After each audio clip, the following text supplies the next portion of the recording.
আর একমাত্র কমার্শিয়াল স্টারের সিনেমা এবং এই মুহূর্তে বাংলার প্রথম প্যান ইন্ডিয়া রিলিজ, এইরকম একটু সেলিব্রেশন না হলে কি চলে? কখনোই চলে না।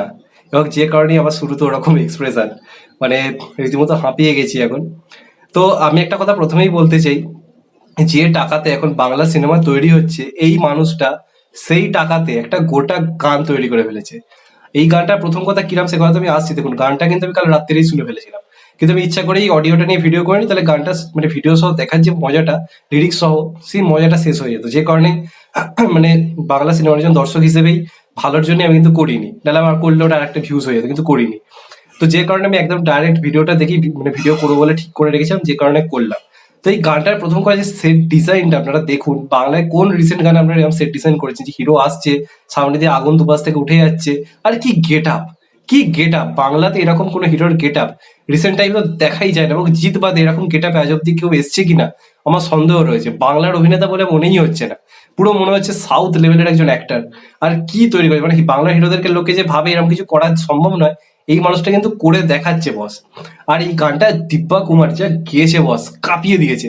তার গলার সাথে গানটা বাওয়াল, জাস্ট বাওয়াল গান হয়েছে। আমি হিন্দিটা করে শুনিনি, বাংলাটাই শুনলাম, ফাটিয়ে দিয়েছে বস, ফাটিয়ে দিয়েছে। এবং অনেক ধরের প্রথম মিউজিক এটা বাংলা সম্ভবত, যদি আমি ভুল হয়ে থাকি, সেও দুর্দান্ত কাজ করেছে। অনেক ধর এবং দিব্যা কুমার মিলে দারুণ কাজ করেছে। এবং এই ধরনের সিনেমার ক্ষেত্রে নেই, এই মানে কি বলবো, টাইটেল সং হিট হওয়াটা খুব দরকার। এই গানটা যে লেভেলে করেছে, যা কম্পোজিশন হয়েছে, যা দেখতে লাগছে, বাওয়াল, জাস্ট বাওয়াল।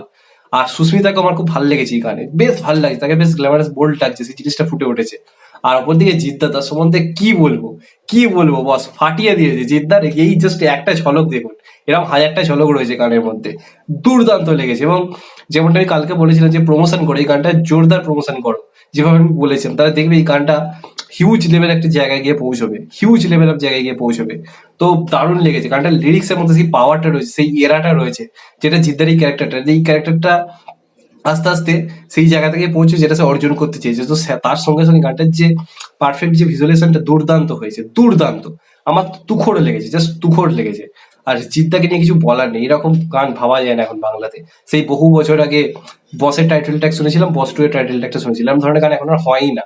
সেখান থেকে এরকম গ্যাংস্টার লেভেলের সং আমাদের বাংলায় তো ছিলই না, একটা গ্যাংস্টার হিরো এরকম গান ছিলই না। আমরা খুব দুঃখ পেতাম সেই কারণে। তো সেটা জিদ্দা পূরণ করে দিল বাংলায় ধরনের গান প্রথমবার এনে, বাংলার প্রথম প্যান ইন্ডিয়া সঙ্গে। আমি এখনো তো মানে বাংলাটাতে ভিডিও করলাম, হিন্দিটা এখনো শুনিনি, হিন্দিটা শুনেই আবার ভিডিও করবো। তো এটাই ছিল আজকের বক্তব্য। চ্যানেলটা নতুন হলে চ্যানেলটাকে সাবস্ক্রাইব করে দিও, and get the bell icon. এখন তো ভাই টেক কেয়ার, সবাই ভালো থেকো, সুস্থ থেকো, নমস্কার। আবার দেখা হবে, সবাই ভালো থেকো, সুস্থ থেকো, নমস্কার, টেক কেয়ার।